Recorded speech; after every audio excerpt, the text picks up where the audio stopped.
Hey guys, JD and Aiden here, and we got this product here to review, and this desk is pretty awesome. So this is a desk that can be used for kids all the way up to 57 inches in height for the chair, and the same thing for the desk. The reason why I know that is because it gives it the measurements right down here along the side of the chair.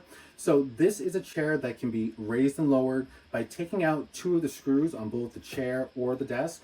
And there's also two different methods of changing the height too as well. But I love that because you can actually have this desk grow with your kids so that way they can use the same one as they get older. And this guy here will probably end up using the same desk too as well because this is really sturdily made. So this has kind of like a silicone to plastic top here. And then everything else along the desk is solid metal. Like this would take a lot to break type of metal. It took about a half an hour to put all this together, but it has a lot of great features. So not only can you have it be flat, but you can also put it at an angle here too as well. Just by turning these knobs here that are along the side. You also have this drawer here. So that way you can take out your pens and paper, put your art book here, put your other papers here, have it all lined up. And then you can practice drawing.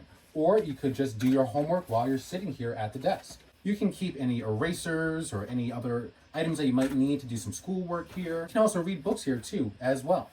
So once again, this is a great desk that you can use for your whole family, especially as everyone gets older. I think that this guy's probably going to inherit this desk too as he gets older and as the girls kind of outgrow this. But I would definitely say check this out. I was given this product to review and I think this is going to be something great for our family. So take a look at this.